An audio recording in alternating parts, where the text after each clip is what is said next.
Kot profesorica pedagogike in andragogike sem 10 let opravljala naloge svetovalne delavke na osnovni šoli. Tam sem spoznala svet otrok, njihovih staršev in svet učiteljev. Nato sem pristopila v svet odraslih na Ljudski univerzi Nova Gorica, kjer sem kot organizatorka izobraževanja odraslih sodelovala z udeleženci različnih programov. Po nekaj letih mi je bila ponujena priložnost za 2-letno usposabljanje za svetovalko v izobraževanju odraslih na Andragoškem centru Slovenije. Usposabljanja sem se z veseljem udeležila, saj me je psihologija človeka od nekdaj zanimala.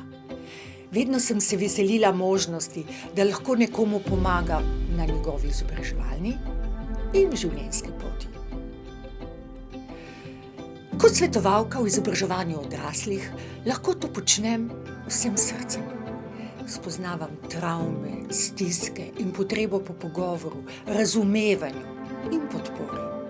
Zavedam se, da ko daješ, tudi dobiš.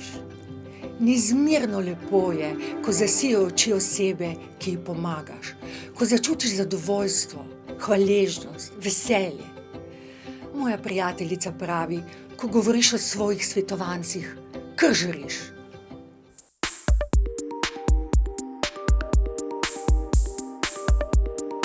V svetovalnem središču pomagam odraslim, ki so starejši od 15 let. Večinoma so to ženske, ki iščejo informacijo zase, za svoje otroke in može. Velik del svetovancev predstavljajo tudi migranti. V preteklosti sem se srečevala z obsežno skupino brezposelnih, večinoma z nižjo stopnjo izobrazbe.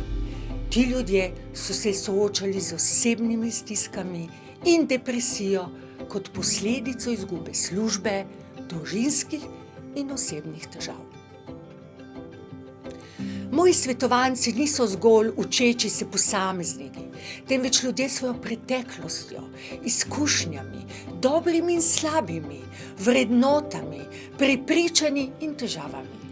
Zato jih vedno obravnavam celostno.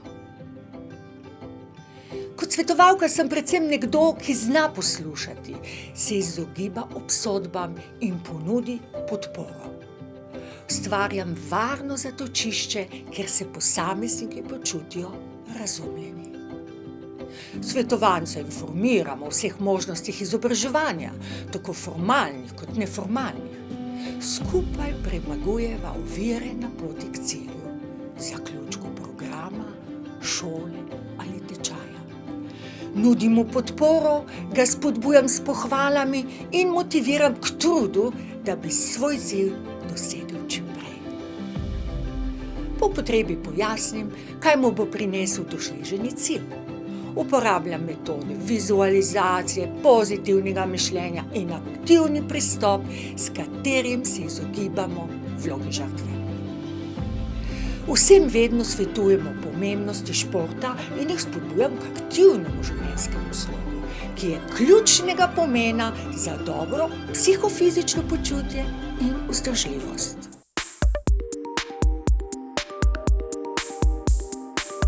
V mojem delu zares uživam, saj imam iskreno rada ljudi.